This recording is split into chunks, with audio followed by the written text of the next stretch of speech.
Salamat sa Wednesday na ito, no, as we honor, like most Wednesdays, we honor Our Lady of Perpetual Help, whose feast, yung Our Lady of Perpetual Help, we celebrated last Friday. Pero solemnity of the Sacred Heart, kaya natabunan, ano.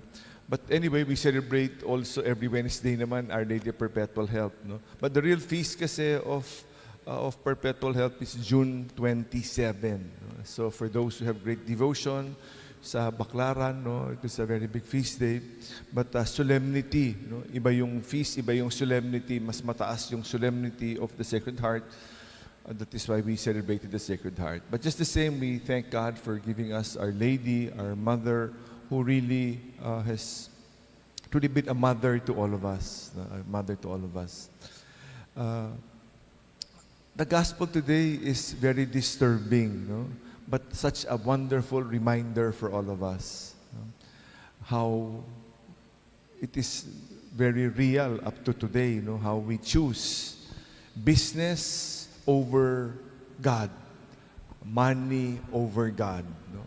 Ito yung eksakto nangyari sa Ebanghelyo kung saan pinalayas ni Jesus yung demonyo, di ba? Narinig mo naman, at pumasok sa mga baboy.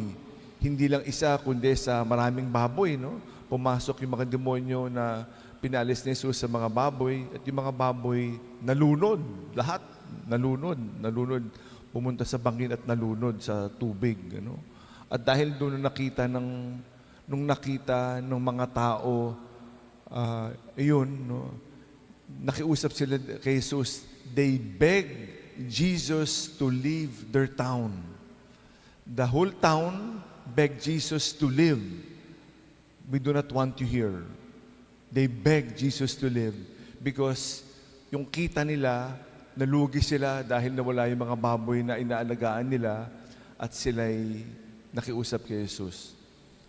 Imagine, no? Imagine, tayong lahat, Jesus, umalis ka na. Pinaalis. Pagkatapos paalisin yung mga inaanihan ng demonyo, may isang naposes. Dahil doon, itong dalawang demoniacs, rather, the two demoniacs, nung pinalayas yung kanilang masamang espiritu, in exercise, they chose to have the pigs, they chose to have the exercise, yung mga inaanihan ng demonyo, over Jesus Christ. Parang sabihin natin, ang sasamang tao naman ito. Pero minsan, o madalas, tayo rin, ganyan naman eh. We choose profit over Jesus. How, as an individual, as a family, as a town, we choose to be possessed by the devil. We choose that. No? How many families, how many of us, individuals, no, have done this many times? How many, isang anak, mali yung ginagawa, alam natin, pagkukurakot, pagbebenta ng droga, pagkukurakot sa gobyerno, pagnanakaw sa simbahan, kung ano man kalokohan ang ginagawa, alam na magulang, may mali. Ang kita niya, ang laki-laki. Pero dahil nakikinabang yung buong pamilya, tahimik na lang. Tinatanggap ng nila kahit na mali ang ginagawa. No? Kaminsan nga, hindi lang yung buong pamilya, kaminsan nga yung buong angkan. Yung angkan lang namin, ang may-ari ng bayan na ito, ng bansang ito, isang pamilya lang, isang dynasty lang. Kahit na mali, pero pinili natin yun. Pati yung taong bayan, alam mo naman mali. Alam mo naman mali yung ginagawa, pero yung pa rin ang binoboto. We choose. Pag pinapalala natin itong iboto natin, itong gawin natin, for example, sa gobyerno, ayaw pakinggan because nakinabang eh. Nabigyan, nabayaran, no? na vote buying, ano? Dahil doon ipinagpalit. No? How many times we have chosen profit rather than to have Jesus in our lives? Many times we have done this. As an individual, many times we have chosen money over, mana over God in exchange. No? how the lure of riches has made us succumb to this and not give in to the way of the Lord. We are guilty for many times of this sin. And we ask the good Lord to remind us of the beautiful exorcism done in the gospel today. May we have the right value system. May be reminded of this today as we thank God for the reminder. And because of this also, it is beautifully mentioned in the responsorial psalm how important it is, no, not to be affected by this, not to be blinded by the lure of riches, of profit. No? And then we will hear the contrast in the responsorial psalm, the Lord hears the cry of the poor. How important it is to share this with the poor and not be caught up with all these riches in the world.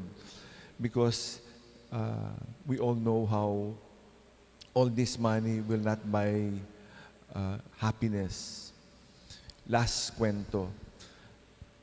Nung namatay si Queen Elizabeth, sino nando doon? Sino nakapanood nung namatay si Queen Elizabeth? Naparood nyo ba?